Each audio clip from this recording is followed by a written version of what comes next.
भक्तगिरीश्वर सीताराम भगत जन प्रिय सीताराम भक्तगिरीश्वर सीताराम भगत जन प्रिय सीताराम जानकी रमणा सीताराम जय जय राघव सीताराम।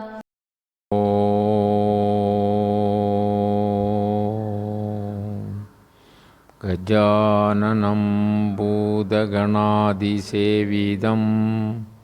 कपित्थजम्बूफलसारभक्षितम् उमासुतं शोकविनाशकारणं नमामि विघ्नेश्वरपादपङ्कजम् உலகம் யாவையும் தாமுளவாக்கலும் நிலைபெறுத்தலும் நீக்கலும் நீங்களா அலகிலா விளையாட்டுடையான் அவர் தலைவர் அன்னவர்க்கே சரணங்களே. நன்மையும் செல்வமும் நாளும் நல்குமே தின்மையும் பாவமும் சிதைந்து தேயுமே ஜன்மமும் மரணமும் இன்றி தீருமே இம்மையே ராமா என்னும் இரண்டெழுத்தினான். அஞ்சிலே ஒன்று பெற்றான் அஞ்சிலே ஒன்றைத் தாவி அஞ்சிலே ஒன்று ஆறாக ஆரியர்க்கு ஆக ஏகி அஞ்சிலே ஒன்று பெற்ற அணங்கை கண்டயலார் ஊரில் அஞ்சிலே ஒன்றை வைத்தான் அவன் நம்மை அழித்து காப்பான்.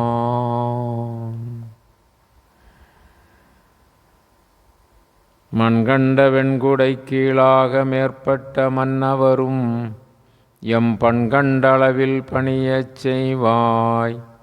படைப்போன் முதலாம் விண்கண்ட தெய்வம் பல்கோடி உண்டேனும் விளம்பின் உன்போல் கண்கண்ட தெய்வம் உளதோ சகலகலாவல்லியே.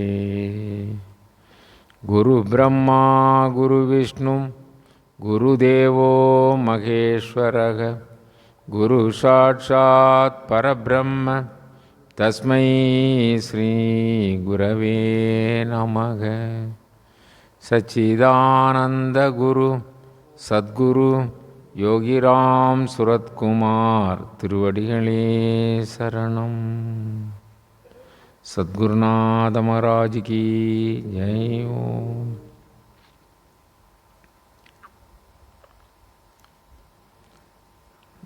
ராமாயண காவியத்தினுடைய தொடர் நிகழ்ச்சிக்கு உபன்யாசத்திற்கு இந்த நிகழ்வை செவிமடுக்க வந்திருக்கின்ற அன்பிற்குரிய சகோதரிகளுக்கும் தாய்மார்களுக்கும் சகோதரர்களுக்கும் பெரியவர்களுக்கும் எல்லோருக்கும் நமது பணிவான வணக்கத்தினை முதற்கண் உரித்தாக்கிக் கொள்கிறோம். கழிந்த நிகழ்விலே வாலியினுடைய அந்த மோட்சம், அதை ஒட்டி அங்கதன் சரணாகதி, அங்கதனுக்கும் ராமபிரான் ஸ்ரீ ராமச்சந்திரமூர்த்தி அடைக்கலம் கொடுத்தது, இப்படியாக பார்த்தோம். பின்னர் அவர்கள் அந்த சுக்ரீவனுக்கு முடிசூட்ட வேண்டும், அங்கதனை இளவரசனாக்க வேண்டும், அப்படி என்று சொல்லி ஸ்ரீ ராமச்சந்திர மூர்த்தி எண்ணி இளைய பெருமாளை அழைத்து விரைவாக கிஷ்கிந்தைக்கு சுக்ரீவனை அரசனாக்க வேண்டும், அதற்கு வேண்டிய ஏற்பாடுகளை செய்து அந்த சுக்ரீவனை கிஷ்கிந்தையினுடைய மன்னனாக்க வேண்டும், அதற்கு அவனுக்கு மகுடாபிஷேகம் செய்ய வேண்டும் என்று சொன்னார். அதன்படி அனுமன் முதலானவர்கள் எல்லா தீர்த்தங்களுக்கும் சென்று புனித நீர் எடுத்து வந்து சுக்ரீவனுக்கு அபிஷேகம் செய்து மிக விலையுயர்ந்த கிரீடத்தினை, அந்த கிஷ்கிந்தையினுடைய ராஜா பட்டம், அந்த மகுடத்தினை இளைய பெருமாள் சூட்டினார் சுக்ரீவனுக்கு. அந்த மிகச்சிறந்த மகோன்னதமான அந்த நிகழ்ச்சி மிக சிறப்பாக நடைபெற்றது. தேவர்களும் மற்றவர்களும் எல்லோரும் வாழ்த்தினார்கள். அந்த கிஷ்கிந்தை நகரமே, அந்த வானருடைய அந்த அரசு பீடமே தேவலோகம் போல் ஜொலித்தது. சூரிய பிரகாசம் போல சூரியனுடைய மைந்தனாகிய சுக்ரீவன் மிளர்ந்தான். மேளதாளங்கள் முழங்கின. திக்கட்டும் நல்ல சிறப்பான மங்கள ஒலி எழுந்தது, வாழ்த்தொலி எழுந்தது. அந்த மகுடாபிஷேகத்திற்கு பிறகு அங்கதனுக்கு இளவரசு பட்டம் சூட்டினார்கள். அங்கதன் பெரிய வீரன், மாவீரன், வாலியினுடைய மைந்தன் அல்லவா, மாவீரன், சிறப்புக்குரிய நல்ல பண்பும் சான்றாண்மையும் உடையவன். அதோடு மட்டுமல்லாமல் ராமபிரான் அவனை அடைக்கலமாக ஏற்றிருக்கிறார்கள். அப்படிப்பட்ட அங்கதனுக்கு இளவரசு பட்டம் சூட்டினார்கள். இந்த நேரத்தில் ராமபிரான் சுக்ரீவனுக்கு அரச நெறி, அரச முறைமை இவற்றை பற்றி சில நியாயங்களை, கடைபிடிக்க வேண்டிய நீதிகளை சொல்லிக் கொடுக்கிறார். இது முக்கியமாக பார்க்க வேண்டும். பொதுவாக ராமாயணம் தெரியுமா என்றால் ராமாயணம் தெரியும், கதையை கேட்டிருக்கிறோம், சொல்லலாம் என்று சொல்லுவார்கள். அது மாதிரி மகாபாரதம் இதெல்லாம் சொல்லுவார்கள். ஆனால் ஏதோ ஒரு கதை போக்காக அதை கேள்விப்பட்டிருப்பார்கள், சொல்லுவார்கள் இல்லையா. 4 வரியில் கூட ராமாயணத்தை சொல்லலாம் இல்லையா, ஒரே வார்த்தையில் கூட சொல்லலாம். ராமன் அவதரித்தான், கொடுமை மிகுந்த ராவணனை கொன்றான் இல்லையா, சீதா பிராட்டியோரோடு வாழ்ந்தான், பட்டம் சூட்டி கொண்டான், முடிந்து போகும். இது மாதிரி நாம் இலகுவாக நினைப்போம், ராம கதை நாம் கேட்டது தானே அப்படி என்று சொல்லி. ஆனால் உண்மையிலேயே வால்மீகி மகரிஷி அதை சித்தரிக்கின்ற விதமும், சொல்லுகின்ற ஞானங்களும் அறநெறிகளும் ஆங்காங்கே காவியம் முழுவதும் பரவி கிடக்கிறது. இது மிக மிக முக்கியம். அந்த போக்கிலே கம்பநாட்டாழ்வார் நமக்கு கம்பராமாயணத்தை தந்திருக்கிறார். ஆனால் அவர்களெல்லாம் இறை நிலையில் இருந்து அதை எழுதியிருக்கிறார்கள். அவ்வளவு உபதேசங்களும் அவ்வளவு தத்துவ ஞானங்களும் இறைவனை பற்றியும் மக்களை பற்றியும் மற்றுமுள்ள உலக ஞானங்களை பற்றியெல்லாம் தெளிவாக அதில் வருகிறது. நாம் ஒரு மேலோட்டமாக அதையெல்லாம் கவனிப்பதில்லை. இங்கு பாருங்கள், ராமபிரான் சுக்ரீவனுக்கு சொல்லுகின்ற பொழுது சொல்லுகிறார், நிறைய கருத்துக்களை சொல்லுகிறார். அதிலே நமக்கு சொல்ல தெரிந்தவற்றைத்தான் சொல்ல முடியும். ஏன் இதற்கு சொல்லுகிறேன் என்று சொன்னால், எல்லோரும் படிக்க வேண்டும், நல்ல துய்த்து படிக்க வேண்டும். ராமாயணம், மகாபாரதம், ஸ்ரீமகா பாகவதம், அகிலத்திரட்டு, அது மாதிரி நல்ல நூல்கள், தேவாரம், திருவாசகம், இது மாதிரி நூல்கள், புராணங்கள், இவைகளெல்லாம் நமக்கு அங்கே நிறைய அறிவுறுத்துகின்றன. மனித வாழ்க்கைக்கு தேவையானது அத்தனையும் அங்கு முத்து முத்துக்காக இருக்கிறது. அதனால் இந்த ரிஷி யஜ்ஞம் என்று சொல்லுகின்ற யஜ்ஞப்படி குறைந்தது ஒரு நாளைக்கு 2 மணி நேரமாவது அதிகாலையிலோ நமக்கு நேரம் கிடைக்கின்ற பொழுது, மனம் சோர்வு இல்லாமல் இருக்கின்ற, உடல் சோர்வு இல்லாமல் இருக்கின்ற பொழுது, சாந்தமாக இருக்கின்ற பொழுது படிக்க வேண்டும். மற்ற விவரங்களை, அதாவது நம்முடைய கைபேசி, மற்றபடி அந்த அது என்னது நம்முடைய ஒலிபெருக்கி, டிவி, அப்படிதானே, டிவி முதலிகள் பார்ப்பதிலே நன்மையும் இருக்கிறது. நன்மையை விட அதிக உடலுக்கு அசதியும் கேடுகளும் இருக்கின்றன. கண்கள் கூட ரொம்ப பாதிக்கும். ஆனால் இந்த இந்த நல்ல ஞான நூல்களை படிப்பதால் நமக்கு நல்ல தெம்பும் உற்சாகமும் புது வாழ்வும் ஏற்படும்.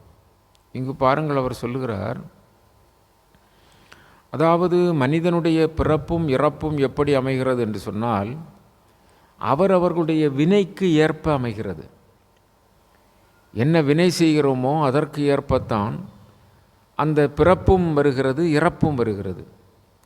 அதை போன்று வறுமை, அதுபோன்று செல்வம், அதுபோன்று நம்முடைய துயரங்கள், நம்முடைய கஷ்டங்கள், நம்முடைய சந்தோஷங்கள், மகிழ்ச்சிகள் எல்லாம் நாம் செய்கின்ற வினையின் காரணமாக வருகிறது.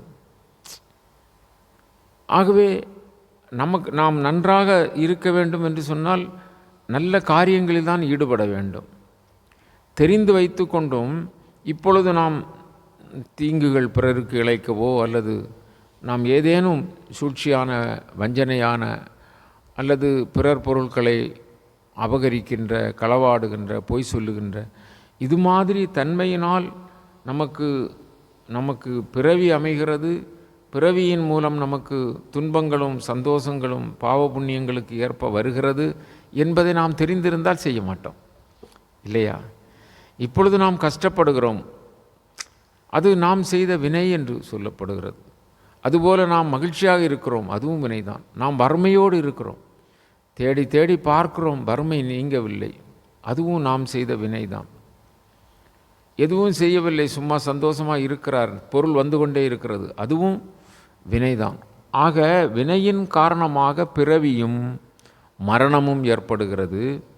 வினையின் காரணமாக பாவ புண்ணியங்கள் ஏற்படுகின்றன. பாவ புண்ணியங்களுக்கு ஏற்ப இன்பமும் துன்பமும் வருகின்றன. இதை சுக்கிரீவனுக்கு இந்த இடத்திலே நீ அரசாட்சியை ஏற்றுக்கொள்ளப் போகிறாய். ஆகவே எந்த உயிருக்கும் எந்த காரணம் இல்லாமல் எந்த காரியத்திலும் தீங்கு வந்துவிடக்கூடாது, துன்பம் வந்துவிடக்கூடாது. நான் ஏன் இப்படி காட்டிலே அலைந்து இந்த கஷ்டப்படுகிறேன்? அவரை உதாரணமாக காட்டுகிறார். பாருங்கள், இப்படி எங்கும் நாம் பார்க்க முடியாது. நான் தான் பெரியவன் என்றெல்லாம் நாம் நினைப்போம், ஒவ்வொருவரும் அப்படித்தானே நினைப்போம். விரலுக்கு தக்க வீங்கும். அவருடைய பெருமையில் தான் சொல்வார்கள், இல்லையா? கீழ்மை சொல்ல மாட்டார்கள். ராமபிரான் சொல்லுகிறார், நான் ஏன் இப்படி காட்டில் கஷ்டப்பட்டு இப்படியெல்லாம் துயரத்திற்கு ஆளாகி இருக்கிறேன்?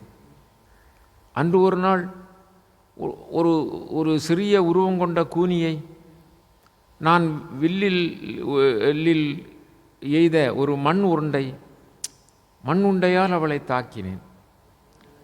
ஆனால் அந்த செயலுக்காக நான் இப்பொழுது என்ன செய்கிறேன்? கானகத்தில் அலைகிறேன்.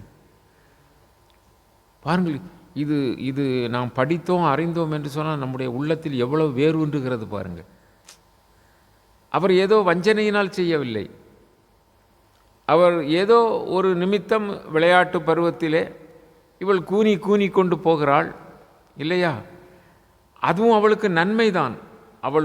அவர் ஒரு மண்ணுண்டை எடுத்து சின்ன பிள்ளை விளையாட்டாக நாணில் வைத்து அவர் விட்டார். அந்த மண்ணுண்டை அவளுடைய முதுகில் பட்டு அவளுடைய முதுகு நிமிர்ந்தது. நன்மைதான் நடந்தது. ஆனால் அப்படி நான் செய்த காரணத்தினால் இன்று கானகத்தில் அலைகிறேன். சின்ன காரியம் கூட எவ்வளவு சிந்திக்க வேண்டியது இருக்கிறது பாருங்கள்.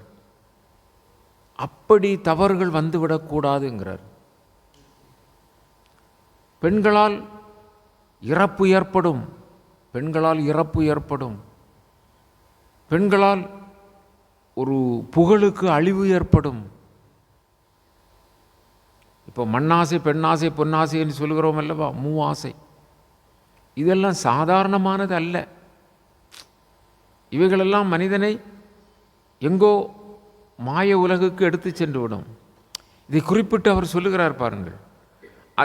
இதை தெரிந்தால் பெண்கள் மோசம் என்பது கருத்து கிடையாது. அப்படி யாரும் சிந்தித்து விடக்கூடாது. பொன் மோசம் கிடையாது, இல்லையா? பொன் பொருள் செல்வம் மோசம் கிடையாது. ஒருத்தருக்கு செல்வம் வந்தால் அது மோசம் என்று சொல்லுவோமா? செல்வ திருமகளை வணங்கத்தானே செய்கிறோம். நமக்கு வெற்றி கிடைக்க வெற்றி திருமகளை அந்த பார்வதி பரமேஸ்வரியை நாம் வணங்கத்தானே செய்கிறோம் இல்லையா? அதே நேரத்தில் அவர் பெண்களின் சாயல் தானே அவர்களெல்லாம். ஏன் இதை சொல்லுகிறார் என்று சொன்னால், அதுவும் உனக்கு உனக்கு ஜாக்கிரதையாக இருக்க வேண்டிய பொருள். புரிகிறதல்லவா? இப்போ பொன்னும் ஜாக்கிரதையாக இருக்க வேண்டிய பொருள், செல்வமும் ஜாக்கிரதையாக இருக்க வேண்டிய பொருள். ஏன் செல்வம் வந்து விட்டால் உடனே மமதை வரும், நிறைய பணம் வங்கியில் இருந்தால் ஒரு பெரிய ஆணவம் ஏற்படும், யாரையும் என்ன செய்வோம், நிசாரமாக பேசுவோம். அப்போ பொன்னும் பொருளும் இருக்கும், அதிகாரம் வருகிறது, அதனால் ஆணவம் வருகிறது, கெட்டுப்போகிறான். அது மாதிரி அபரிமிதமான நிலையிலே பேராசை பெண்கள் மீது கொண்டான் என்று சொன்னால் இது இங்கு சொல்லப்படுகிறது. அவனுக்குத்தானே தெரியுமே வாலி எப்படிப்பட்ட குற்றத்தை செய்தான், அதனால் ராமன் எப்படி சீறினான். அது மாதிரி இன்னும் கிஷ்கிந்தையிலே நீ அரசாட்சியை அல்லவா போகிறாய், மதிமயங்கி போகாதே என்கிறார். சொல்லாமல் சொல்கிறார். உனக்கு ராஜபோகம் கிடைத்ததென்றால் என்ன, எப்படியெல்லாமோ நீ வாழலாமே இல்லையா? தன் மனைவி பிறர் மனைவி என்று பார்க்க வேண்டியது இல்லையே, அது மாதிரி போகும் அல்லவா? இது ராமர் சொன்னதல்ல, நான் உங்களுக்கு விளக்கம் சொல்கிறேன். அவர் சொன்னது என்ன, பெண்ணால் என்ன ஆகும், உனக்கு இறப்பும், உனக்கு என்றல்ல பெண்ணால் பொதுவாக இறப்பும், பெரும் புகழுக்கு இழுக்கும். பெரிய புகழை தேடி வைத்திருப்பான், ஆனால் அவனுடைய செய்கையினால் என்ன ஆகிவிடும், புகழெல்லாம் போய்விடும். அப்படி ஜாக்கிரதையாக இருக்க வேண்டும். சிறிய உயிர்தானே என்று நினைக்கக்கூடாது. நம்மை விட வலி குறைந்தவர்கள் தானே என்று யாரையும் நாவடக்கம் இல்லாமல் பேசக்கூடாது. பேசினா என்ன கேட்டுட்டு போவாங்க, அப்படி நமக்கு எண்ணம் வந்துவிடக்கூடாது. என்ன, அவர்கள் நம்மை எதிர்க்க இயலாமல் இருப்பார்கள், அவர்களுக்கு எதிர்க்கக்கூடிய சக்தி இல்லாமல் இருக்கும், அல்லது அத்தகைய அதிகாரம் இல்லாமல் இருக்கும். ஆயினும் என்ன செய்யக்கூடாது, நாம் அவர்களுக்கு இடையூறு செய்யக்கூடாது. அப்படி அவர்கள் தகுதி அல்லாதவர்கள் அப்படி என்று சொல்லி நாம் அந்த காரியங்களிலே ஈடுபட்டோம் என்று சொன்னால், மனம் வாக்கு காயம் என்று சொல்லுகின்ற முக்கரணங்களாலும் பிறருக்கோ அல்லது பிற உயிரினங்களுக்கோ பயிர் பட்சைகளுக்கோ அல்லது யாதொரு செயலாக இருந்தாலும் அதனுடைய நன்மையையும் தீமையையும் நாம் தாம் அனுபவிக்க வேண்டியது வரும். பெண்ணால் அழிவு என்றார், பெண்ணால் ஆபத்து என்றார். சீதா தேவி கானகத்திற்கு வராமல் இருந்தால் இந்த துன்பம் ஏற்பட்டிருக்காது. அது ஒரு பக்கம். பெண்ணை அதாவது அப்படி ஒரு நிலைக்கும் அதுதானே காரணமாக இருக்கிறது. உங்களுக்கு முடிந்த முடிவு வேறு, மான் மீது ஆசை கொண்டாள்,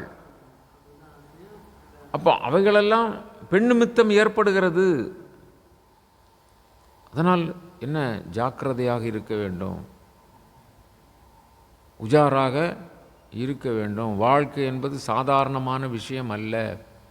நீ விதைத்ததை நீதான் அறுவடை செய்ய வேண்டும். நீ எதை விதைக்கிறாயோ அதை நீ அறுவடை செய்ய போகிறாய், அறுவடை செய்ய வேண்டும். ஆகவே நன்மையும் தீமையும் பிறர் தர வாரா இல்லையா, அது நாமே செய்தது தான். நாம் ஆனால் கஷ்டப்படுகின்ற பொழுது பிறரை சொல்லிக் கொள்கிறோம். அது ஒரு காரிய நிமித்தம்தான்.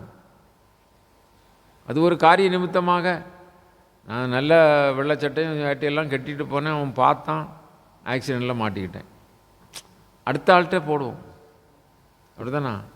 அல்லது நான் இப்படி இருந்தேன், அதில் ஒரு வீடை போட்டேன், அது ஒரு 4 கோடிக்கு ஆச்சு, பார்க்குறவங்க கண்ணெல்லாம் அதில் விழுந்து இப்போ நம்ம ஆளுக்கு கால் முடம் ஆகிட்டு அல்லது படுக்கை ஆகிட்டாங்க, ஏதாவது ஒன்று அடுத்தவங்க பேரில் பழிய போடும். அது அல்ல, அதுதான் தீதும் நன்றும் பிறர் தர வாரா சொன்னார்.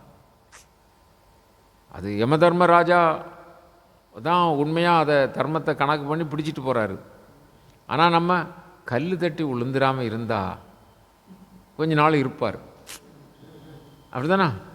அந்த ஆக்சிடெண்ட் மட்டும் இல்லாமல் இருந்தால் என்னதெல்லாமே சொல்லுவோம் இல்லையா, அதுக்கு சரியான மருந்து சாப்பிட்ருந்தா இப்படி வாய்க்கு வந்ததெல்லாம் சொல்லுவோம். ஆனால் நம்முடைய காரியத்தை நாம் தான் அதுக்கு காரணமாக இருக்கிறோம், நாம் தான் அதற்கு எல்லாவற்றிற்கும் பொறுப்பும் ஆவோம். ஆகவே நம்முடைய காரியம் இவற்றையெல்லாம் ராமபிரான் ஒவ்வொன்றாக சொல்லி சுக்ரீவனை உன்னுடைய அரசாட்சியில், அதே நேரத்தில் தர்மத்திற்கு புறம்பாக அதர்மிகளாக இருப்பவர்களை என்ன செய்யணும், தண்டிக்க வேண்டும். நான் தான் சும்மா இருக்கிறேன் மற்றவர் அப்படி கிடையாது. தர்மத்துக்கு புறம்பாக அரசாட்சி செய்கிறவன்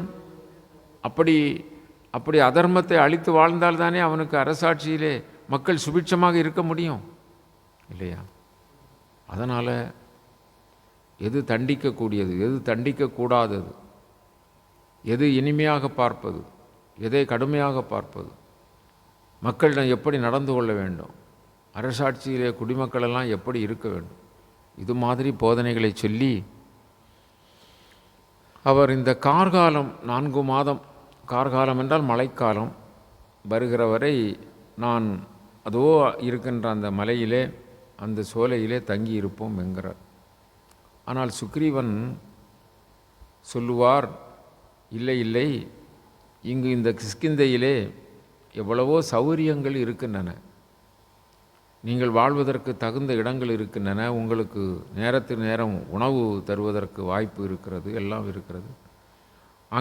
இங்கேயே நீங்கள் ஒரு நல்ல இடத்திலே சிம்மாசனம் அமைத்து நீங்கள் இங்கேயே என்ன செய்யலாம், இருக்கலாம் இந்த கார்காலம் முடிகிறது வரை அப்படி என்று சுக்ரீவன் வேண்டுகிறார். ஆனால் ராமபிரான் சொல்லுவார், இல்லை, நான் அன்னைக்கு சொல்லியிருக்கிறேன் கானகத்தில் இருப்பேன் என்று சொல்லி. இந்த 14 ஆண்டுகளும் நான் நகரத்துக்குள் வரக்கூடாது, அதுவும் சுபிட்சமாக இருக்கக்கூடாது. அது மட்டுமல்ல, பிரிவே இல்லாது இருக்கக்கூடிய சீதா பிராட்டி சீதா அங்கே அந்த பகைவனுடைய அந்த ராஜ்யத்திலே அங்கே கஷ்டப்படுகிறாள், சிறையில் இருக்கிறாள். அப்படி இருக்க நான் இங்கு வந்து இருக்கக்கூடாது.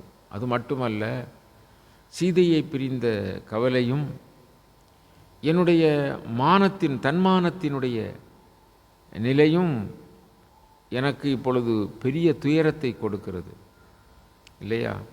உயிர் உள்ளவரை என்ன செய்ய வேண்டும், உடலிலே உயிர் சொட்டு ரத்தம் இருக்கிற வரை மனைவியை காப்பாற்ற வேண்டும். மனைவிக்கு என்ன வரக்கூடாது, துன்பம் வரக்கூடாது. அதுதான் சத்திய தர்மம். அப்படி இருக்க அது மாதிரி நான் வரக்கூடாது. ஆகவே நீ இங்கு நன்கு ஆட்சி செய். 4 மாத காலம், இந்த கார்காலம் முடிந்தவுடன் நீ சேனையுடன் வருவாயாக.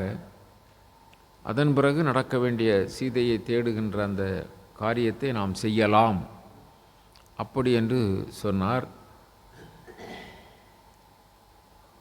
அப்பொழுது அனுமன் வந்து வணங்குகிறார். வணங்கி, ஸ்ரீ பிரபுவே, நான் உங்களோடு இருந்து உங்களுக்கு தொண்டு செய்யவும் உங்களோடு இருக்கவும் எனக்கு அனுமதி தாருங்கள் அப்படி என்று கேட்டார். பகவான் சொன்னார், ராமபிரான் சொன்னார், அப்பா அப்படி அல்ல, நீ நல்ல விவேகம் உள்ளவன், அறிவுடையவன். சுக்ரீவனுக்கு துணையாக நீ இந்த கிஷ்கிந்தையிலே இருக்க வேண்டும். கிஷ்கிந்தையில் நல்லாட்சி நடைபெற வேண்டும். குறைவற்ற அரச போகத்தை நிறைய காலம் சுக்ரீவன் இழந்து காட்டிலே வசித்ததனால் அவனுக்கு துணையாக இருந்து அவனுக்கு வேண்டிய உபகாரங்களை செய்வாயாக. மதிநுட்பமான அறிவுரைகளை வழங்குவாயாக. ஆகவே என்னோடு வரவேண்டாம். என்னோடு இணைபிரியாத இருக்கின்ற தம்பி இலக்குவனோடு நான் அதோ இருக்கின்ற அம்மலையின் உச்சியிலே அங்கு இருக்கின்ற சோலையிலே தங்கிக் கொள்கிறேன். கார்காலம் முடிந்த பிறகு நீயும் வருவாயாக அப்படி என்று சொல்லி அனுமனுக்கும் சொல்லி, ஸ்ரீ ராமபிரானும் இளைய பெருமாளும் அவர்கள் போகின்றார்கள். சுக்கிரீவன் அரசாட்சி பொறுப்பாகிவிட்டதல்லவா. ஆகவே முன்பு போல வாலி இருந்து அரசாட்சி செய்தது போல அவனுடைய அரச பொறுப்பு வருகிறது. சுக்கிரீவனுக்கு அரச பொறுப்பு வருகிறது. அவன் எல்லா காரியங்களையும் கவனித்து அனுமன் முதலான அந்த அமைச்சர்களோடு அவர்களுடைய அரசாட்சி நடைபெறுகிறது. ஆனால் வெகுகாலம் அரச போகத்திலே அவன் இல்லாததனால் வாலிக்கு பயந்து அந்த ரிஷிகமுக பர்வதம் அங்கே அவன் ஒளிந்து வாழ்ந்த காரணத்தினால் அவனுக்கு இப்பொழுது அரசபோகம் கிடைத்திருப்பதனால் அவனுக்கு எவ்வளவோ மட்டற்ற மகிழ்ச்சி அல்லவா.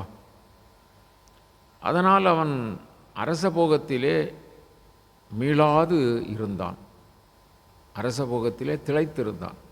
அதாவது ஏராளமான பெண்கள் அவனுக்கு உதவி செய்வார்கள், ஏராளமான சுகபோகமான உணவுகள் அவனுக்கு கிடைக்கும், அது மாதிரி மது முதலிய மயக்கப் பொருள்கள் கிடைக்கும். எல்லாம் சாப்பிட்டு நல்லா கழித்து இருந்தான். இங்கு இப்படி இருக்க அங்கே ராமபிரான் இளையபெருமாள் அமைத்து கொடுத்த சிறிய ஒரு புல்லால் வேய்ந்த ஒரு கூரையை உடைய அந்த பர்ணசாலையிலே அவர்கள் தங்கினார்கள். கரிய மேகம் மூண்டு கார்காலம் தொடங்கிய காரணத்தினால் மழை கொட்டென்று கொட்டிக்கொண்டே இருக்கிறது. குளிர் காற்று, எல்லா இடங்களிலும் பகல் பொழுதும் இருள் போல மேகம் மூண்டு மழையை சொரிந்து கொண்டே இருக்கிறது. இது மாதிரி விலங்குகள் மற்ற உயிர்கள் வெளியே வர முடியாத அளவு அந்த கார்காலம்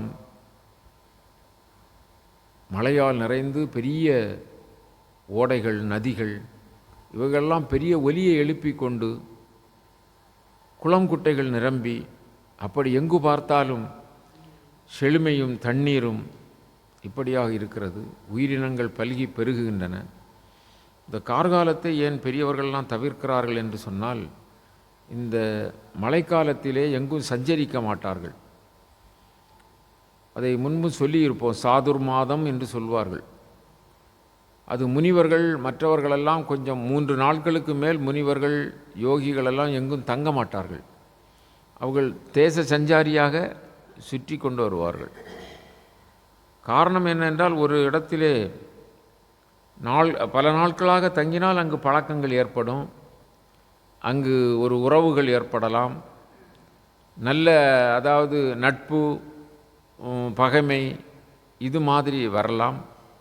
அப்படியெல்லாம் வந்தால் ஒரு பற்று ஏற்பட்டுவிடும் அல்லவா. ஒரு நாளைக்கு 2 நாள் 3 நாள் 5 நாள் ஒரு உணவு கொடுத்தால் கூட அங்கே நமக்கு நன்றி மறக்காமல் இருப்பதற்கு ஒரு நிலை ஏற்படும். அவர்கள் மீது ஒரு பாசம் ஏற்படும். பிறகு அந்த பாசத்தின் காரணமாக பந்தம், அவர்களை எங்கோ இருந்து வந்தவர்கள் கூட அப்படி நம்முடைய பகுதியிலே வந்து அன்புக்குரியவர்களாக ஆகிவிடுகிறார்கள் அல்லவா. பிறகு நாம் அவர்களை பிரிய முடியாது, அவர்கள் நம்மை பிரிய முடியாது. இது மாதிரியெல்லாம் வரும். அதனால் ஞானிகள் பெரியவர்கள் எல்லாம் தேச சஞ்சாரிகளாக இருப்பவர்கள் 3 நாட்களுக்கு மேல் எங்கும் தங்குவதில்லை. ஆனால் இந்த கார்காலம் வந்து விட்டதென்றால் 4 மாதங்கள் ஒரே இடத்தில் தங்குவார்கள். இந்த 4 பிரித்தால் 3 பருவங்கள் வருகிறதல்லவா ஒரு வருடத்திலே. அப்படி ஒரு பகுதியில் அந்த மாதத்தில் எங்கும் அதிகம் சஞ்சாரம் செய்யாமல், சஞ்சாரம் அப்படி என்று சொன்னால் அவர்களுடைய நடைபயணம் மேற்கொள்ளாமல் ஒரே இடத்தில் இருப்பார்கள். எங்கு அவர்களுக்கு சௌகரியமோ, எங்கு அவர்களுக்கு இடையூறு இல்லாமல் இருக்குமோ எல்லா இடங்களிலும் தங்கவும் முடியாது. அதனால் அவர்களுக்கு வேண்டிய இடத்தை தேர்வு செய்து அப்படி ஒதுங்கி இருப்பார்கள். ஏன் அப்படி என்று சொன்னால், அவர்கள் சஞ்சாரம் செய்கின்ற பொழுது புழு பூச்சிகள் கால்களிலே படலாம். மற்ற இவர்களுடைய சஞ்சாரத்தினால் பல உயிரினங்களுக்கு இடையூறு வரலாம். அதனால் அந்த காலத்தை தவிர்க்கிறார்கள். ராமபிரானும் இளைய பெருமாளும் அந்த சிறிய குடிசையிலே இருக்கிறார்கள். ராமபிரானுக்கு அப்பொழுதுக்கப்பொழுது பெரிய மனச்சோர்வு ஏற்படுகிறது. சீதா பிராட்டியை நினைந்த வண்ணம் அவருக்கு எண்ணங்கள் பலவாறாக ஓடுகின்றன.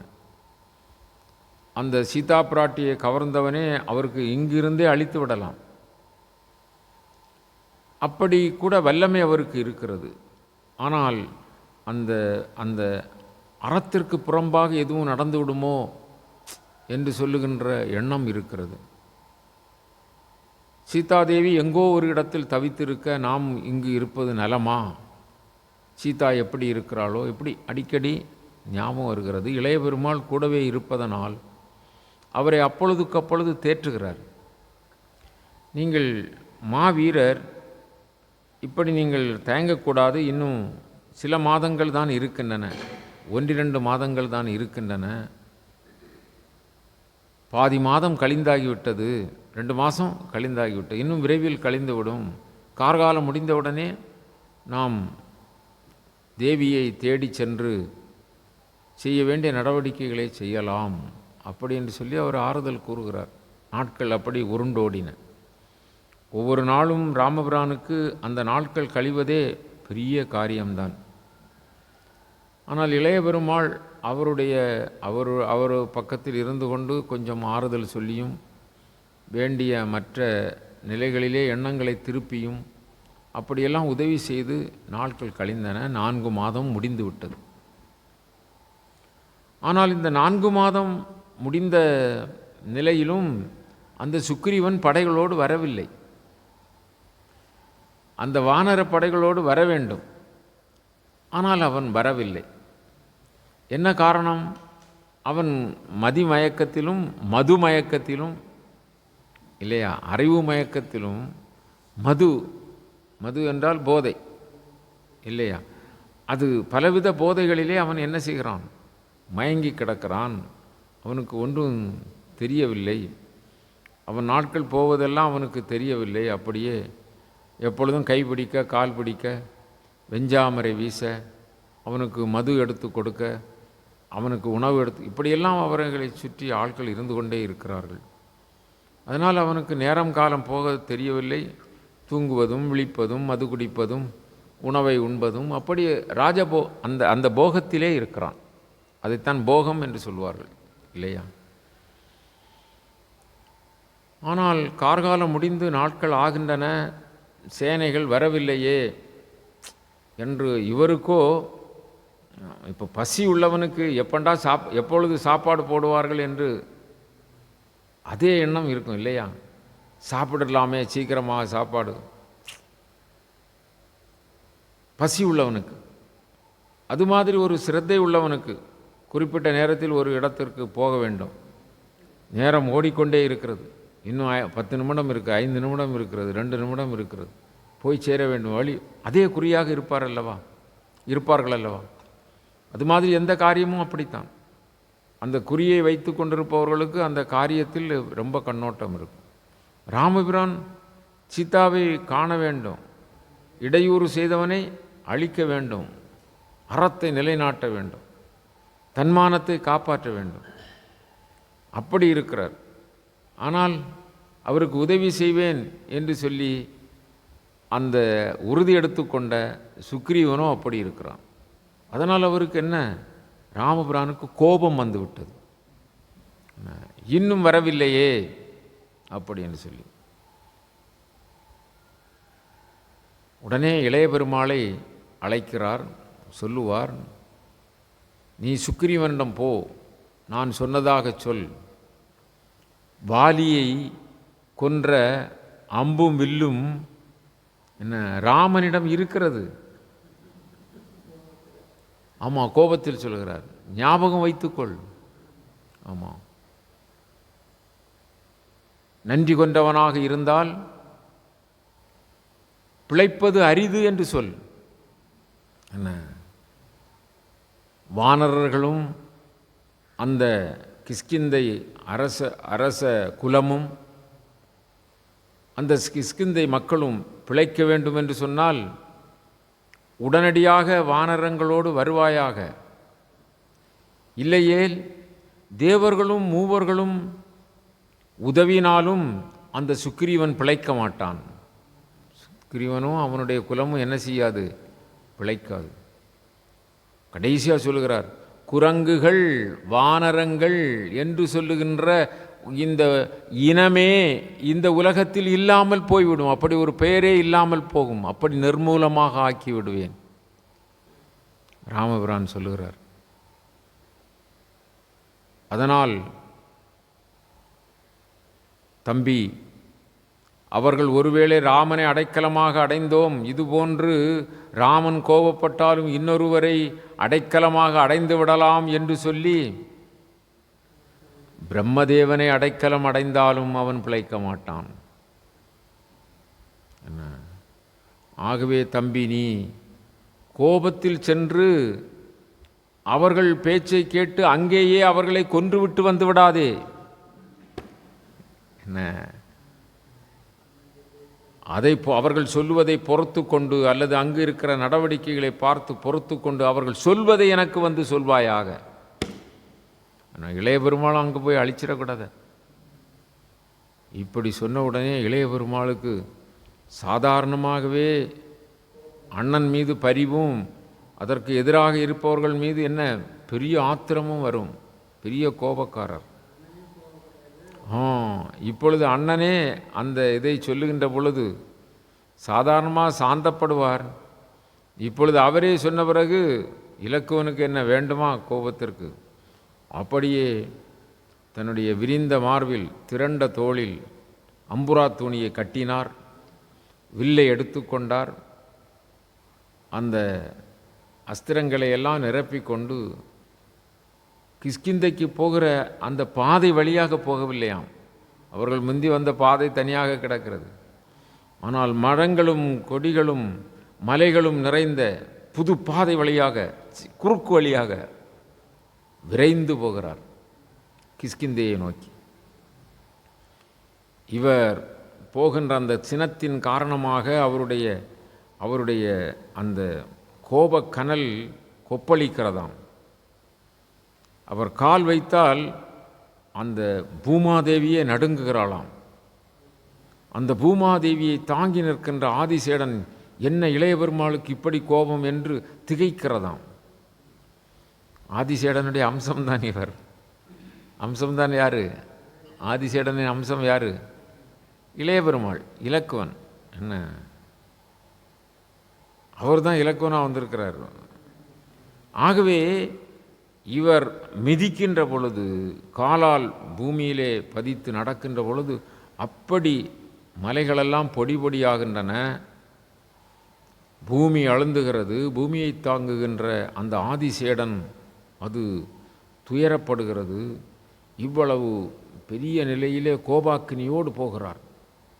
ஆங்கங்கே இருந்து பார்க்கின்ற வானரங்கள் இளையபெருமாள் கோபத்திலே வருகிறார், இலக்குவன் ஓடோடி போகிறார்கள்.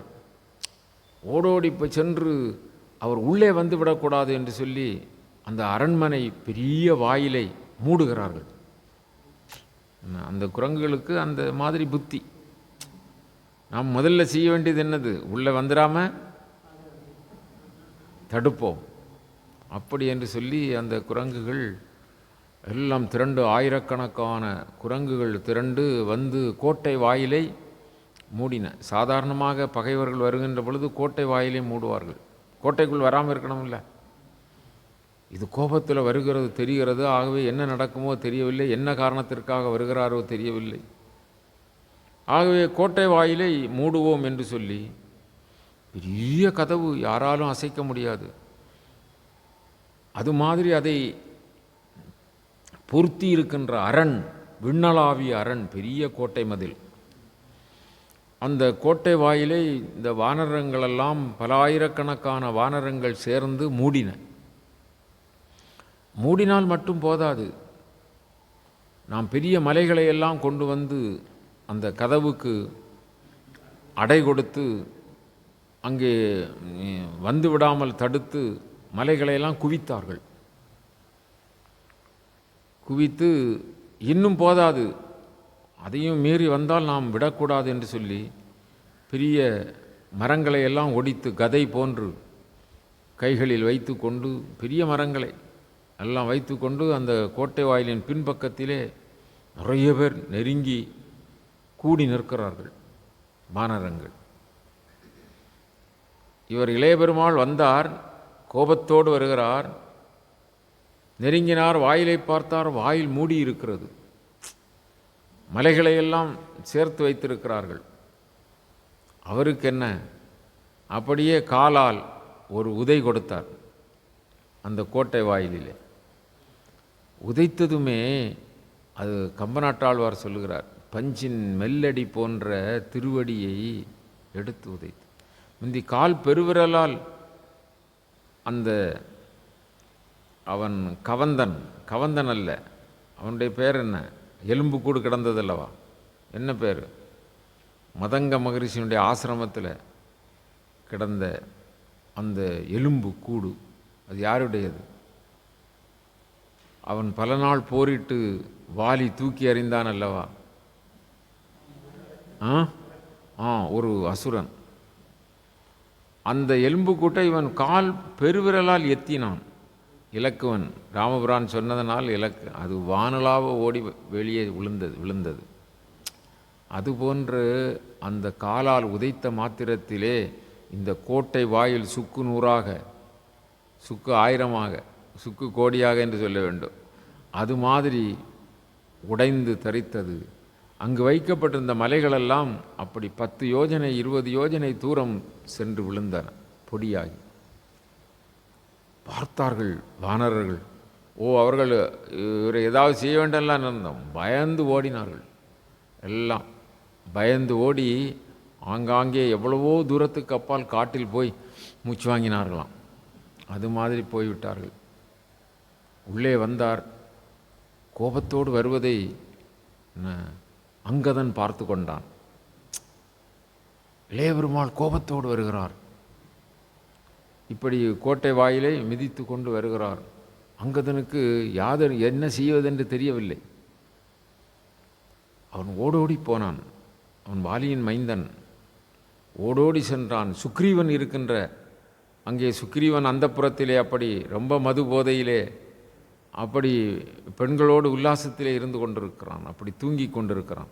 மது மயக்கத்திலே இருக்கிறான். ஓடிப்போனான். பெரிய மரியாதையோடு வணங்கினான். சுக்ரீவன் ராஜா அல்லவா, வணங்கி மெதுவாக தட்டி எழுப்பினான். அவன்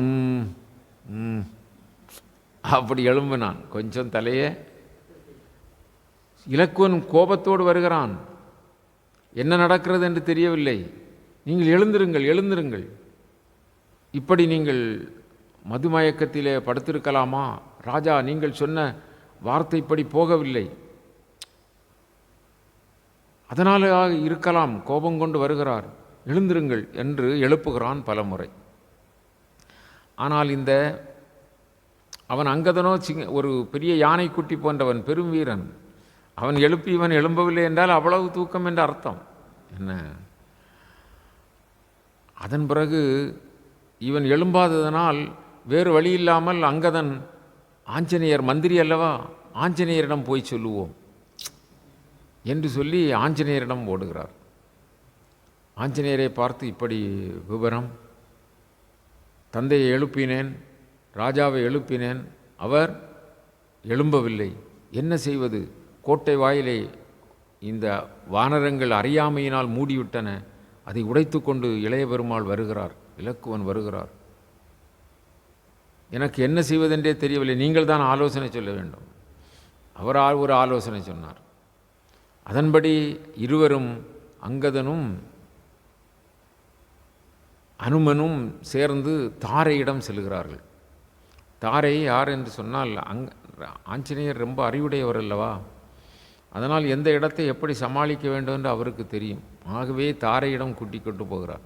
தாரை வாலியினுடைய மனைவி. அந்த அம்மா கைம்பெண் விரதத்தை கொண்டிருக்கிறது. வாலி இறந்த பிறகு கைம்பெண் விரதத்தை கொண்டு வெள்ளாடை கட்டி தலையிலே பூச்சூடாமல் மற்றும் தரையிலே படுத்து இப்படி அந்த அம்மா என்ன செய்கிறது, அந்த விரதம் ஏற்பட்டு இருக்கிறது. இப்படி இளைய பெருமாள் வருகிறார், நீங்கள் தான் என்ன செய்ய வேண்டும் என்று சொல்ல வேண்டும், என்று சொன்ன உடனே அந்த தாரை நல்ல நுட்பம் உடையவள், அறிவுடையவள். அவள் சொல்வார், நீங்களெல்லாம் ஒதுங்கிக் கொள்ளுங்கள், நானும் என்னோடு இருக்கின்ற இந்த வானர பெண்களும் சேடி பெண்களுமாக இலக்குவன் முன்னே போகிறோம் என்று சொல்லி ஆஞ்சநேயரையும் அங்கதனையும் மற்றுமுள்ள வானர வீரர்களையும் ஒதுங்க சொல்லிவிட்டு, இவர்கள் அந்த இளைய பெருமாள் வருகின்ற இளைய பெருமாள் அங்கெல்லாம் சுற்றி புற்று பார்க்கிறார். இருந்த வானரெல்லாம் ஓடிவிட்டதல்லவா, அவருக்கு சுக்ரீவனுடைய அரண்மனையில் சுக்ரீவனை பார்த்து தானே விஷயம் சொல்ல வேண்டும், அதனால் அங்கு போகிறார். அப்படி போகிற வழியில் இவர்கள் மறைக்கிறார்கள், எதிரே வருகிறார்கள். யாரெல்லாம்? தாரை, அவளோடு சேர்ந்த சேடி பெண்களும். சேடி பெண்களாம் பொட்டு பூவெல்லாம் வைத்திருக்கிறார்கள். ஆனால் இந்த தாரை கைம்பெண்ணாக இருக்கிறாள். அவள் நடுவிலே வர, மற்ற பெண்களெல்லாம் சூழ்ந்து வர அங்கு வருகிறார்கள். பெண்கள், இலக்குவன் கோபத்தோடு வருகிறான், சீறி கொண்டு வருகிற நாகப்பாம்பு போல. அங்கே எதிரே இந்த பெண்கள் வருகிறார்கள். வந்தவுடனே அவன் பெண்களை ஏறட்டு பார்க்க மாட்டான், அது வேறு விஷயம். அதனால் அப்படி பாதத்தை பார்த்து கொஞ்சம் பவ்யமாக அவனுடைய கோபத்தை அடைத்து கொண்டு பார்க்கிறான். பார்க்கின்ற பொழுது இந்த அம்மா சிறந்த அழகுடையவள். யார்? இந்த தாரை. ஆனால் கைம்பெண் விரதம், முட்டாங்கு போட்டிருக்கிறாள். வெள்ளாடை கட்டி கொண்டு, முட்டாங்கு என்றால் அது என்னது? தலையையும் கழுத்தெல்லாம் மறைத்து கொண்டிருக்கிறாள். அப்படி வருகின்ற அந்த பெண்ணை பார்த்த உடனே இவள்தான் தாரை என்பது புரிந்து கொண்டது அவன் இலக்குவனுக்கு, வாலியினுடைய மனைவி என்பது. அவனுக்கு உடனே ஞாபகம் வருகிறது, தன்னை பெற்ற தாயும் இப்படித்தானே இருப்பாள். தசரது இறந்து போய்விட்டார் அல்லவா, அவர்களும் இது மாதிரி தாயை பார்த்தது மாதிரி இருக்கிறது என்றால் கொஞ்சம் பாதி இறங்கிவிட்டது கோபம். என்ன அப்படி பார்த்தார் இளைய பெருமாள், கோபம் நீங்குகிறது. அந்த நேரத்தில் மாமியார்கள் கூட்டத்திலே மருமகள் வந்து நாணி நிற்பது போல தாரையானவள் மிக பவ்யமாக நாணப்பட்டு சொல்லுவாள் இளைய பெருமாளை பார்த்து, சுக்ரீவன் ராஜா சீக்கிரமாக அங்கு படையோடு வருவதற்குத்தான் காத்திருக்கிறார். என்ன, அவர் நாலாபக்கமும் பல ஆயிரக்கணக்கான சேனை தலைவர்களை விடுத்து உலகெங்கும் இருக்கிற படைகளை எல்லாம் ஒருங்கு திரட்டி, வானர படைகள் ஆங்காங்கே இருக்கும், அவைகளையெல்லாம் ஒருங்கு திரட்டி கொண்டு வருவதற்கு 1-2 மாதங்களுக்கு முன்பே அனுப்பிவிட்டார். சேனைகளையெல்லாம் திரட்டி வருவதற்கு அனுப்பிவிட்டார். அவர்களெல்லாம் வந்து சேர்வதற்கு இன்னும் 1-2 நாட்கள் தான் அந்த கெடுதி நாட்கள் இருக்கிறது, அந்த அவகாச நாட்கள் இருக்கிறது. ஆகவே சீக்கிரம் வந்து விடுவார்கள். வந்தவுடனே சுக்ரீவன் மகாராஜா உங்களிடம் எல்லா வானரங்களோடு வந்து சேர்வார், அதற்குத்தான் தயாராக இருக்கிறார் என்று சொல்லி அப்படி பவ்யமாக சொன்னாள். உடனே இந்த இளைய பெருமாளுக்கு கோபம் நீங்கி ஏதோ ஒரு வேலை நடந்திருக்கிறது என்று நினைத்து, இப்படி அவருக்கு கோபம் நீங்கியதை பார்த்து கொண்டிருந்த ஆஞ்சநேயர் அங்கு வந்தார். அவர் அதன் பிறகு வந்தால் பிரச்சனை இல்லையே, கோபம் நீங்கியாகிவிட்டது. அவர் வந்து இந்த அம்மா தாரை சொன்ன அதே வாசகத்தை சொல்கிறார். சுக்ரீவ மகாராஜா விழிப்போடு தான் இருக்கிறார். அவர் இந்த சேனைகளை எல்லாம் திரட்டுவதற்கு அந்த அது யார் யாருக்கு என்ன வேலை என்று இருக்கும் அல்லவா, அந்த வேலையோடு உள்ள ஒற்றர்கள் எங்கெங்கெல்லாம் வானர சேனைகள் இருக்கின்றன, அவர்களெல்லாம் யார் யார் தலைமை தாங்கி அழைத்து வர வேண்டும், யார் யாருக்கு என்னென்ன பொறுப்பு, இதெல்லாம் கொடுத்திருக்கிறார். அதன்படி ஏராளமான அந்த சேனை தலைவர்களெல்லாம் நாலா திசைகளிலும் சென்றிருக்கிறார்கள், எல்லா திக்குகளுக்கும் சென்றிருக்கிறார்கள். அவர்கள் வருவதற்கான கெடுநாளும் வந்துவிட்டது. அதனால் யாதும் ஒரு இடையூறு இல்லை என்று சொல்லி அவரும் சொன்னார். உடனே சரி சுக்ரீவனை பார்ப்போம் என்று சொல்லி இவர் சுக்ரீவனுடைய அரண்மனைக்கு புறப்படும் போது அவர் சொல்லுவார் அங்கதனை பார்த்து, இப்படி இலக்குவன் உங்களை பார்க்க வருகிறார் என்று முன்பு போய் செய்தி சொல் என்று சொல்லிவிட்டார். அதன் மாதிரி அங்கதன் இப்பொழுது ஓடோடி வருகிறான். ஓடோடி வந்து அந்த சுக்ரீவன் இருக்கின்ற அந்த அந்த அரண்மனை, அதாவது அந்த அந்தப்புறத்தை சென்று இப்பொழுது கொஞ்சம் வலுவாக தட்டுகிறான். மன்னா மன்னா என்ன செய்து கொண்டிருக்கிறீர்கள்? அரசே வணக்கம். எல்லா வணக்கமும் சொல்லி எல்லா சம்பிரதாயங்கள் படி வணங்கி எல்லாம் செய்துவிட்டு, இப்படியாக்கும் இலக்குவன் உள்ளே வந்தாகிவிட்டது, உங்களை பார்க்க வருகிறார், நீங்கள் இப்படி இருந்தீர்கள் என்று சொன்னால் என்ன மோசம்! இது மாதிரி காட்சியை அவர் கண்டால் அவருக்கு பொறுக்காது. தயாராகுங்கள் சீக்கிரமாக. இப்பொழுது கொஞ்சம் போதை மாறிட்டு என்ன, ஆமாம், கண்ணில் தண்ணியெல்லாம் தெளித்து பக்கத்தில் இருந்த அந்த பெண்களெல்லாம் உஜாராகி இவருக்கு என்ன எல்லாம் எழுப்பி விட்டு என்ன கோட்டை எடுத்து கோட்டை எடுத்து கொடுக்கும் இல்லையா, தண்ணி எடுத்து இப்படி எல்லாம் இவரை உஜார்படுத்தியாச்சு. இவர் உடனே அவரை வரவேற்பதற்கு என்னென்ன காரியங்கள் உண்டோ அதெல்லாம் மற்ற மந்திரிகள் பிரதானிகள் எல்லாவரையும் செய்து அவருக்கு வந்தாக இருக்கிறதுக்கு ஆசனம் மற்ற உள்ள எல்லாம் செய்து அவரை வரவேற்கிறதுக்கு தயாராகிறாங்க. அப்பொழுது அந்த சுக்ரீவன் சொல்லுவான், நான் மதிமயக்கத்தில் இருந்து விட்டேன், மதுவையும் குடித்து விட்டேன். என்னம்மா? பொய் இல்லை, ஆட்களை அனுப்பியிருப்பாங்க. அதாவது அது பொய்யான வார்த்தை அல்ல. ஆனால் இந்த ராஜா உஜாராக இருக்கணும் இல்லையா, அவங்க ஏற்கனவே அந்த சேனை தலைவர்களை எல்லாம் இருக்கிறாங்க, அதில் மாற்று கருத்து இல்லை. ஆனால் இவன் வந்து மயக்க நிலையில் இதை மாதிரி இருக்கிறான். அதனால் இப்போது அந்த சுக்ரீவன் சொல்கிறான், இதில் கம்பநாட்டாழ்வார் ஒரு 10-15 பாடல்களை கொடுக்குறார். அதாவது மதுவை குடிப்பவர்கள் எப்படி இருப்பார்கள், அதனுடைய கெடுதி என்ன, அதனால் எவ்வளவு தீமை ஏற்படும், மது குடித்தவர்கள் தாய் என்றும் தாரம் என்று கூட சிந்திக்க மாட்டார்களாம், மது குடித்தவர்கள் பஞ்சமா பாதகங்கள் எது செய்வதற்கும் தயாராக இருப்பார்களாம்.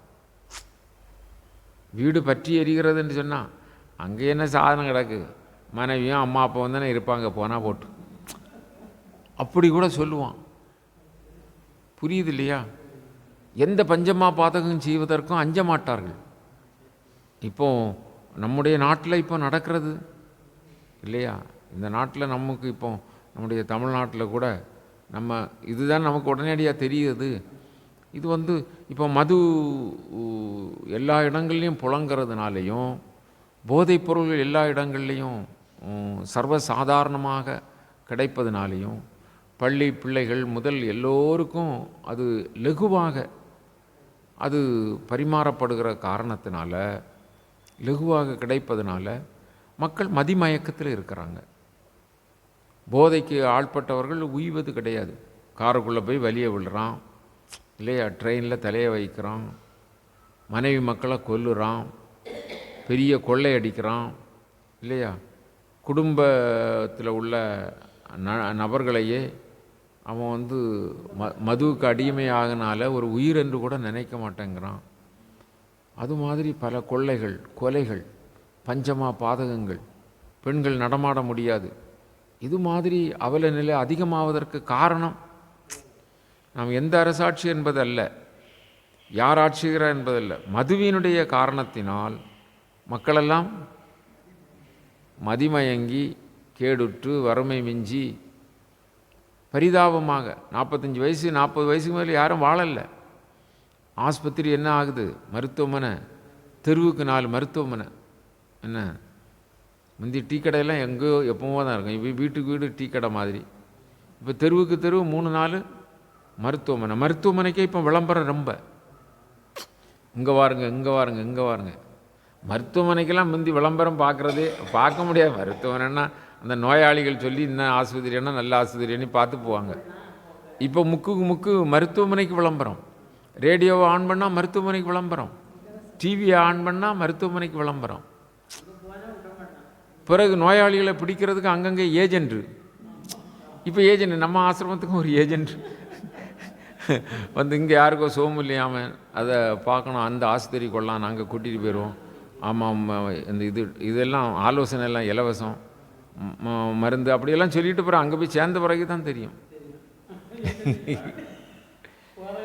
அப்போ வீட்டுக்கு வீடு அந்த ஊருக்கு ஊர் இந்த கேன்வாஸ் பண்ணுறதுக்கும் ஆட்டோக்காரனுக்கெல்லாம் ரூபா கொடுத்து வைக்காங்க. எங்கேயாவது யாராவது கால் முறிஞ்சுன்னா உடனே இங்கே கொண்டு வந்துடும். உனக்கு 2000 ரூபா சன்மானம், 5000 ரூபா சன்மானம், என்ன ஆஸ்பத்திரிக்காது. அப்போ என்ன காரணம்? இதுவெல்லாம் இந்த மது தான் அதற்கெல்லாம் மூல காரணம். அப்போ அந்த மதுவை பற்றி சொல்கிறாங்க. இப்போ இந்த நியாயங்களெல்லாம் இப்படி இவ்வளவு திரேதா யுகத்தில், ராமாயணம் நடந்த யுகம் திரேதா யுகம் இல்லையா? அந்த திரேதா யுகத்தில் இவ்வளவு பெரிய ஞானத்தை கொட்டியிருக்காங்களே. மது அருந்தக்கூடாதுங்கிறதுக்கு சுக்ரீவன் சொல்கிறான். சுக்ரீவன் குறிகாடம் இல்லை, குடிச்சிருக்கான் இல்லையா? குடித்து அந்த போகத்தில் இருந்தவன் இல்லையா? அதனால் அவன் அனுபவத்தை சொல்கிறான். குடிகாரனை வச்சு குடிகார அனுபவத்தை சொல்கிறாங்க இல்லையா? வள்ளுவர் சொல்லுவார், நீ குடியாது இருக்கிற சமயத்தில் குடிச்சிருக்கிறவன் ஆடை இல்லாமல் சேற்றுக்குள்ளே விழுந்து கிடப்பாமல்ல, அவனை பார்த்து நீ தெரிஞ்சுக்க குடியினுடைய அருமை எப்படிங்கிறத. அப்படி சொல்லுவார். சேற்றுக்குள்ளே கிடந்து விழுந்து அவன் சேற்றில் கிடக்க பண்ணியும் இவன் பிடிச்சிக்கிட்டு நீ தான் கண்ணு மண்ணுன்னு சொல்லிவிட்டு அதுலேயே கிடப்பான். அப்படி தானா? அப்போது அதை சொல்கிறார். குடிக்கிறவன் பஞ்சமா பாதகங்கள் செய்ய தயங்க மாட்டான், பெரிய படுபாவியாக இருப்பான், மதிமயக்கத்தினால எந்த காரியத்தையும் எப்பவும் செய்வான். அது மாதிரி நான் தவறிவிட்டேன், செய் நன்றி கொண்டவனாக ஆகிவிட்டேன். எவ்வளவு பெரிய உதவியை செய்தான் ராமன். என் நன்றி கொண்டார்க்கும் உய்வுண்டாம் உய்வில்லை, செய் நன்றி கொண்ட மகருக்கு. செய் நன்றியை மறந்தவங்களுக்கு உய்வே இல்லையாம். என்ன அதாவது பொய், களவு, அது மாதிரி அது பஞ்சமா பாதகங்களில் சொல்கிறாங்க. களவு செய்தல், பொய் சொல்லுதல், அது மாதிரி குரு பத்தினியை விரும்புதல், குரு வார்த்தை கேட்காமல் இருப்பல், தாய் தந்தையர்களை கொன்றது, இது மாதிரி செய்கின்ற பாவங்களை விட அதிகபட்சமான பாவம் குடிப்பது, கள் அருந்துவது, கள் குடிப்பது. அப்படிங்க.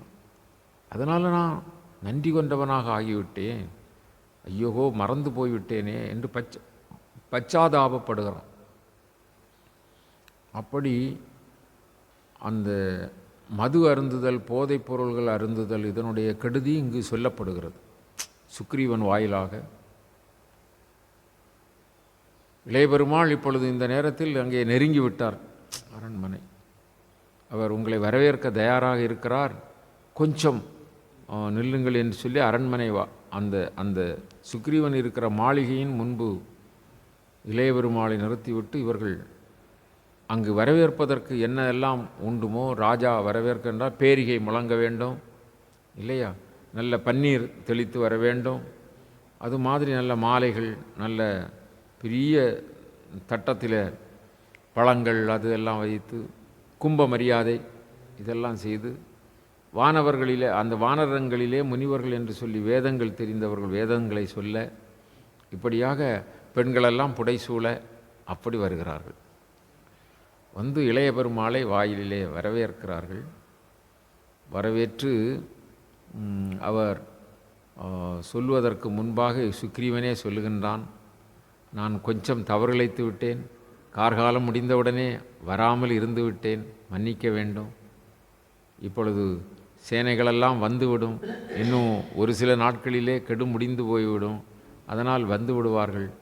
உடனடியாக நான் அந்த ராமச்சந்திர பிரபுவை நான் சேனையோடு வந்து அவன் தரிசிப்பேன் என்று சொன்னான்.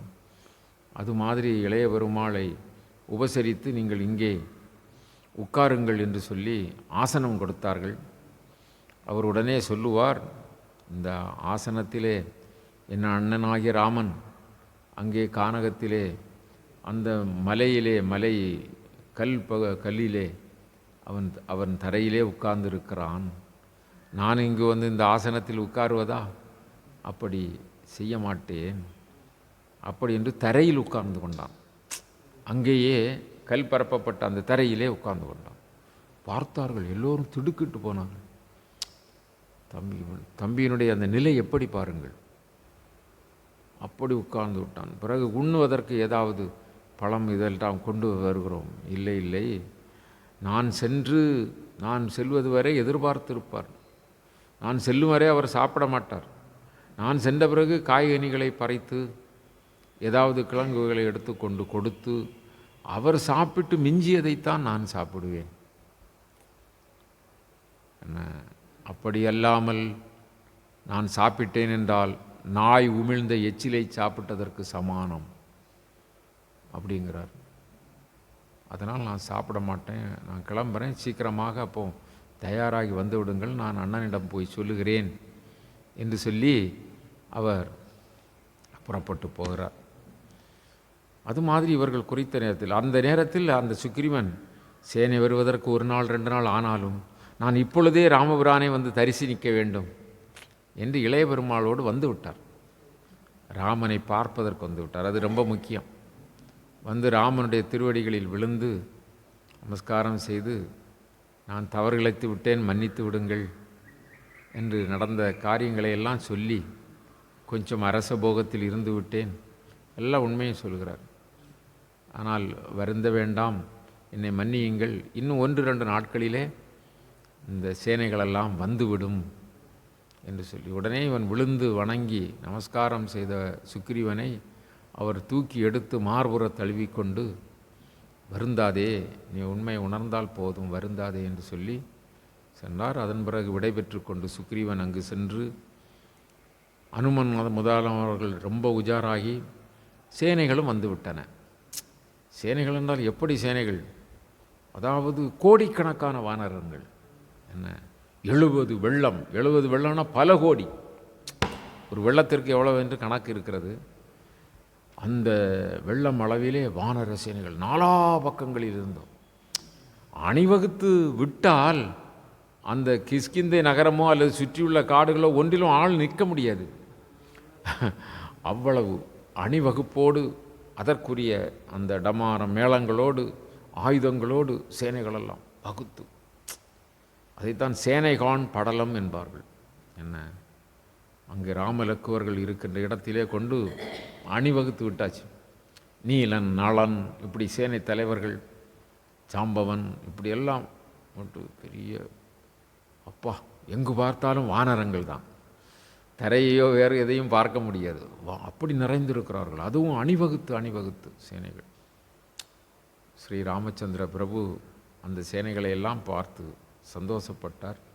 சுக்ரீவனும் பெருமையோடு நம்முடைய சேனை அல்லவா என்பதோடு இருந்தான். அனுமன் முதலானவர்கள் நாம் செய்ய வேண்டிய கடமைகளும் தொண்டுகளும் இனி தயாராக இருக்கிறது, இனி சீதா பிராட்டியை தேட வேண்டியது தான் அப்படி என்று சொல்லி முடிவு செய்கிறார்கள். அந்த அடுத்த நாள் நாம் எந்த திசையிலே எவ்வளவு வானரங்கள் சென்றார்கள், எங்கெங்கு சென்றார்கள் என்பதையெல்லாம் பார்ப்போம்.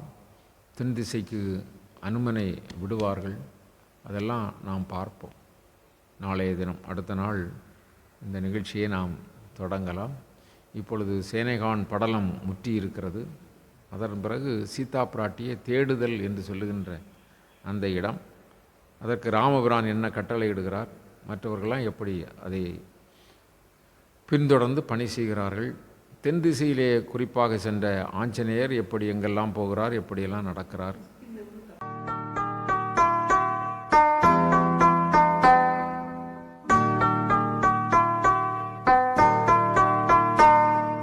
योगी राम सूरत कुमार जय गुरु राम।